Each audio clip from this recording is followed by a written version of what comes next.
అటువంటి డ్రోన్లు కానీ లేకపోతే మిసైల్స్ కానీ వాటన్నిటి శకలాలన్నింటినీ కూడా సేకరించి మన యుఎన్ సెక్యూరిటీ కౌన్సిల్ ముందుంచి పాకిస్తాన్ని ఏకాకి చేయాలని ప్రయత్నం చేస్తుంది. అందులో భారత్ సఫలమైందనే చెప్పొచ్చు. సో ఈ 10 గంటలకు జరగబోతున్నటువంటి సమావేశంలో కూడా పాకిస్తాన్ ఏ మేరకు తెగబడింది అన్న వివరాలను మాత్రమే మన భారత సైన్యం చెప్పబోతుంది. మన వైపు నుంచి ఎటువంటి కవ్వింపు చర్యలు ఉండవని కూడా నిన్న చెప్తుంది. ఈ రోజు కూడా అదే చెప్పే అవకాశం ఉంది. సీమాంతర ఉగ్రవాదానికి ఊతమిస్తున్న పాకిస్తాన్కు కొత్తగా రుణం ఇవ్వద్దంటూ భారత్ తీవ్ర స్థాయిలో అయితే అభ్యంతరం చెప్పినా కూడా ఫలితం లేకపోయింది. ఎక్స్టెండెడ్ ఫండ్ ఫెసిలిటీ కింద దాయాది దేశానికి $100 కోట్ల నిధులు తక్షణ ఇవ్వడానికి అంతర్జాతీయ ద్రవ్యనిధి కూడా ఆమోదం తెలిపింది. అసలు దీన్ని ఏ విధంగా అర్థం చేసుకోవాలంటారు?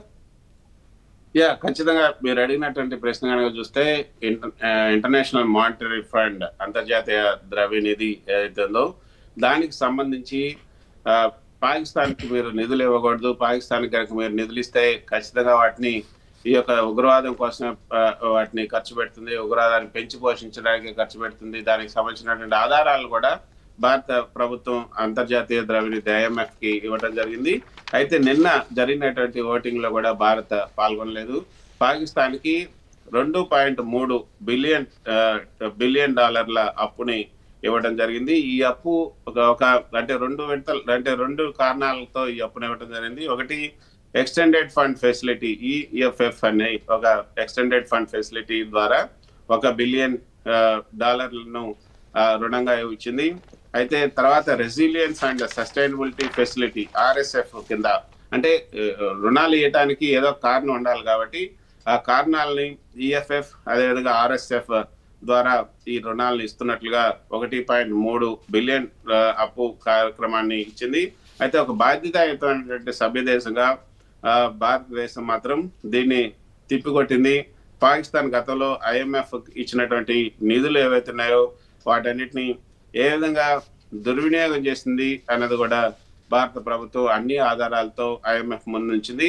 భారత్ చేసినటువంటి వాదనలన్నింటినీ కూడా IMF విన్నది, నోట్ చేసుకుంది. కానీ నిధులు మాత్రం ఇవ్వడానికి అంగీకరించింది.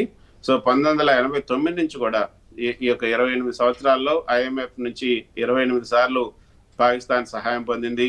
తర్వాత గత 5 సంవత్సరాల్లో 4 IMF ప్రోగ్రాంలు కూడా తీసుకుంది. నిబంధనలను పాటించడం లేదంటూ భారత్ తీవ్రంగా నిరసన వ్యక్తం చేసినప్పటికీ కూడా IMF విడలేదు. ఇంటర్నేషనల్ మానిటరీ ఫండ్ పాకిస్తాన్ ఈ యొక్క ఆర్మీ దేశం ఆర్థిక వ్యవస్థ పైన దీన్ని ప్రభావం ఎక్కువగా చూపే అవకాశం ఉంది. అయితే ఈ వీటిని మీరు పునఃసమీక్షించాలి, ఈ యొక్క రుణాన్ని అందజేయాలన్న అంశాన్ని మీరు పునఃసమీక్షించాలని భారత్ పదే కోరింది. అయితే అంతర్జాతీయ సంస్థల నుంచి సహాయం పాకిస్తాన్ వంటి దేశాలకి వాళ్ళ నేరపూరిత ప్రయోజనాల కోసం వాడబడుతున్నాయి ఈ నిధులన్నీ కూడా. సో గ్లోబల్ నైతికత విలువల పైన ప్రభావం చూపే అవకాశం ఉంటుంది కాబట్టి మీరు ఈ నిధులు ఇవ్వకూడదు అని కూడా పదే చెప్పింది. IMF ఓటింగ్ లో భారత్ తన అభిప్రాయాల్ని తెలిపింది. తర్వాత ఓటింగ్ ను కూడా నిన్న బహిష్కరించింది ఆమెని. అయితే IMF మాత్రం భారత అభ్యంతరాల్ని పరిగణలోకి తీసుకుంటున్నప్పటికి కూడా IMF తన నిర్ణయాన్ని మార్చుకోలేదు. నిన్న జరిగినటువంటి సమావేశంలో పాకిస్తాన్కి IMF $2.3 బిలియన్ సహాయాన్ని మంజూరు చేసింది.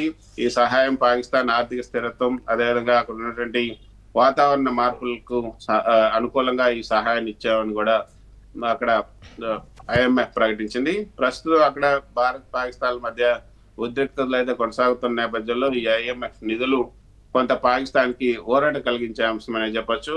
భారత్ పాకిస్తాన్కి వాణిజ్యం అదేవిధంగా రవాణా పరిమితులు కూడా విధించింది. పాకిస్తాన్ తన ఆర్థిక స్థిరత్వాన్ని మెరుగుపరచుకోవడానికి ఈ IMF ఇచ్చినటువంటి నిధులను ఉపయోగించుకునే అవకాశం ఉంది.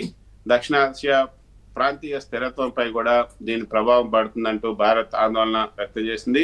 భారత్ పాకిస్తాన్ మధ్య ఉన్నటువంటి ఉద్రిక్తతలు తగ్గించేందుకు అంతర్జాతీయ సమాజం ఇటువంటి IMF సంస్థలు చొరవ చూపించకపోవడం అన్నది శోచనీయం అన్నది భారత్ ఒక ప్రకటన. నిన్న అయితే ఒక ప్రకటన కూడా విడుదల చేసింది భారత్.